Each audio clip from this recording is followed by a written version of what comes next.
Hello everyone. आज का हमारा टॉपिक है फर्स्ट लॉ ऑफ थर्मोडायनामिक्स। इससे पहले हम पढ़ चुके थे कि टेम्परेचर क्या है, हीट क्या है और इंटरनल एनर्जी क्या है।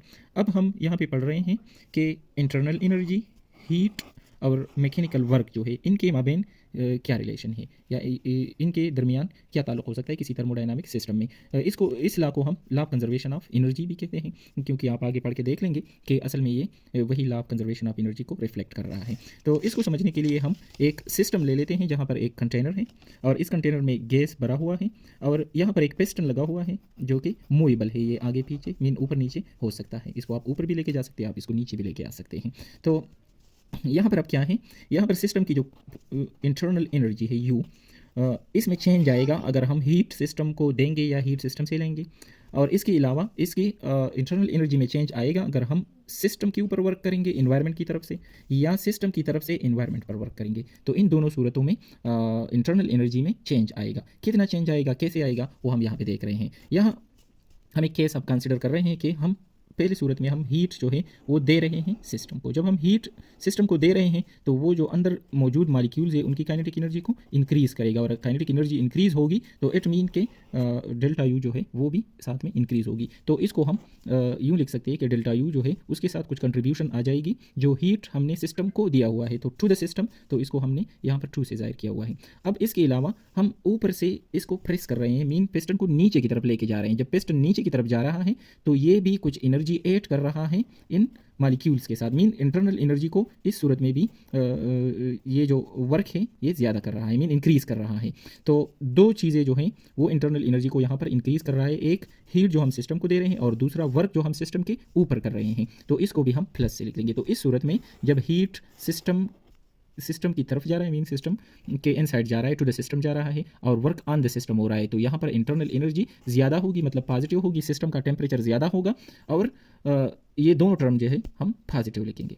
अब एक और केस ले लेते हैं कि हीट वही है कि हम हीट दे रहे हैं सिस्टम को, लेकिन अब क्या कर रहे हैं, वर्क जो है हम इन्वायरमेंट पर कर रहे हैं। मीन ये पिस्टन जो है ये ऊपर की तरफ जा रहा है। जब पिस्टन ऊपर की तरफ जा रहा है तो सिस्टम एक्सपेंड हो रहा है, उसकी इंटरनल एनर्जी कम हो रही है और इन्वायरमेंट पर जो है सिस्टम की तरफ से वर्क हो रहा है। तो इसी सूरत में हीट तो स्टिल वही है कि वो अंदर जा रहा है, इंटरनल एनर्जी को इंक्रीज़ कर रहा है, तो उसको हम पॉजिटिव ले लेते हैं, लेकिन वर्क इसी सूरत में हम नेगेटिव ले लेते हैं, क्योंकि अब ये चूँकि सिस्टम की एनर्जी को कंज्यूम कर रहा है इन्वायरमेंट के ऊपर, क्योंकि इसके ऊपर वर्क कर रहा है, तो इसलिए हम इसको नेगेटिव ले लेते हैं। तो इस सूरत में फर्स्ट लॉ ऑफ थर्मोडायनामिक इस तरह बन जाएगा।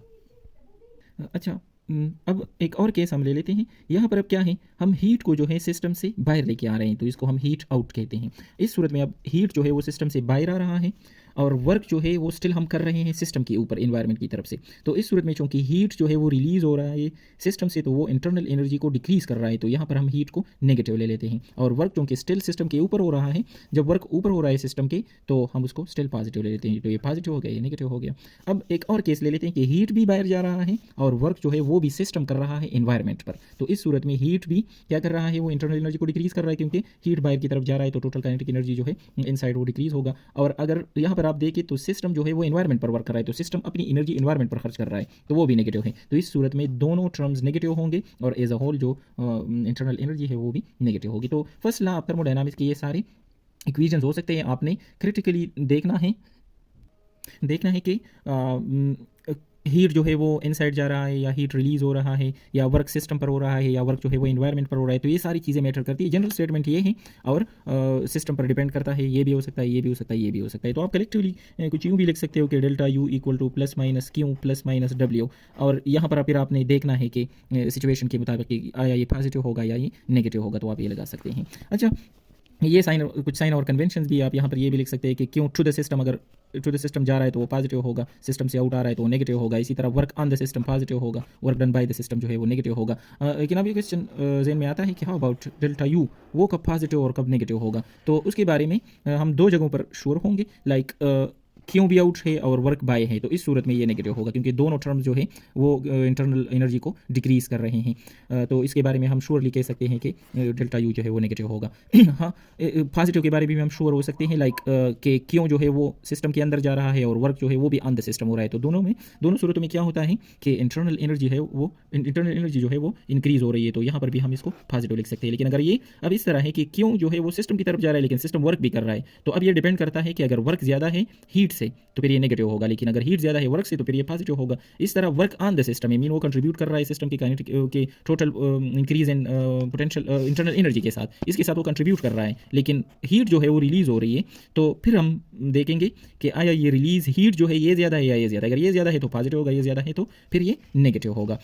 तो इसको समझने के लिए आपने क्रिटिकली सिस्टम को ऑब्जर्व करना है, खासकर प्रॉब्लम्स में। तो फिर आपने ये चीज़ें लगानी है प्लस माइनस, और उसके बाद आपने प्रॉब्लम सॉल्व करनी है। मैंने कुछ प्रॉब्लम्स यहाँ पर सॉल्व की हैं एज एन एग्जांपल कि आप इसको आप यूज़ किस तरह कर सकते हैं, और ये साइन और कन्वेंशन जो है आप किस तरह यूज़ कर सकते हैं। यहाँ पर एक क्वेश्चन है कि 70 joule of work done on a gas and gas loses 170 joule of heat to its surrounding, what is the change occurred in the internal energy. यहाँ पर आप अगर वही साइन और कन्वेंशन को देख लें तो ये हीट जो है ये आप देख रहे हैं, ये वर्क जो है ये ऑन द सिस्टम है, मीन ये एक सिस्टम है और यहाँ पर वर्क हुआ है। जब सिस्टम पर वर्क होता है तो ये कंट्रीब्यूट करता है पोटेंशियल एनर्जी के साथ, इंटरनल एनर्जी के साथ। तो यहाँ पर हमने वर्क को पॉजिटिव कंसिडर किया है। और जो हीट है 170 जूल ये सराउंडिंग पर हुआ है, मतलब सराउंडिंग की तरफ गया हुआ है, मतलब ये रिलीज़ हुआ है, तो इसलिए हमने क्यों को नेगेटिव कंसिडर कर लिया। बाकी तो ये सिंपल एडिशन है कि यहाँ पर -170 और +70 हो गया, तो ये -100 जूल जो है ये इंटरनल एनर्जी आ गई। इंटरनल एनर्जी चूँकि यहाँ पर नेगेटिव आ गई है तो इट मीन के जो टेम्परेचर ऑफ द सिस्टम है वो डिक्रीज़ हुआ है, वो नीचे गया हुआ है। तो ये एक प्रॉब्लम हो गई। एक और प्रॉब्लम यहाँ पर हम सॉल्व करते हैं। यहाँ आप देख रहे हैं कि एक गैस है, एक गैस का एक सिस्टम है जो स्टार्टिंग पॉइंट पर उसकी इंटरनल एनर्जी जो है 250 जूल है। स्टार्टिंग पॉइंट पर मीन इनिशियल स्टेट जो है सिस्टम का यही था कि ये था 250 जूल। अब क्या हुआ है 150 जूल ऑफ हीट जो है वो इसके साथ ऐड किया गया है, मीन क्यों एन है या एडेड है। तो जब ये ऐड हुआ है तो हम इसको पॉजिटिव लेंगे, ये बात हमारे जहन में होनी चाहिए कि एडेड टू द सिस्टम जो है वो पॉजिटिव होती है।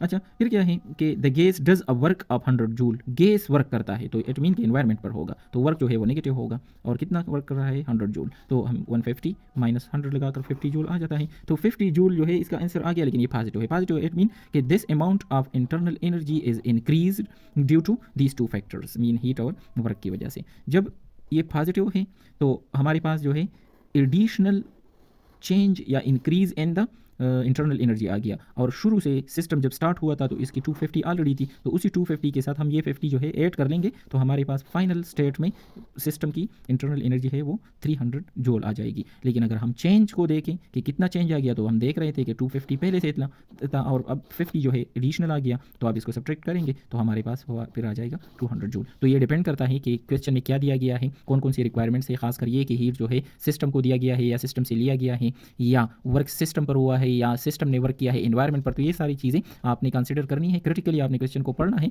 ऐसा ना हो कि कहीं पर आप नेगेटिव के बजाय पॉजिटिव लगा दें और आपका सारा क्वेश्चन खराब हो जाए। तो इन चीज़ों का ध्यान रहे और कुछ प्रैक्टिस के लिए और भी क्वेश्चन ढूंढकर उनको सॉल्व करें।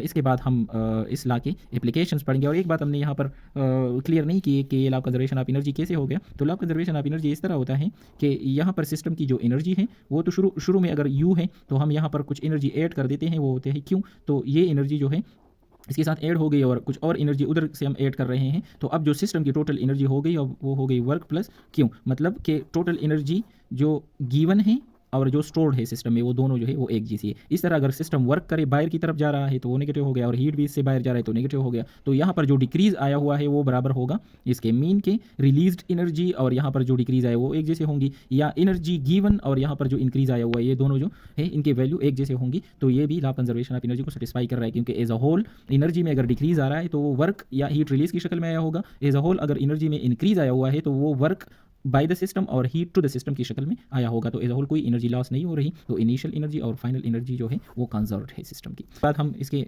मजीद एप्लीकेशन पढ़ेंगे। Thank you so much.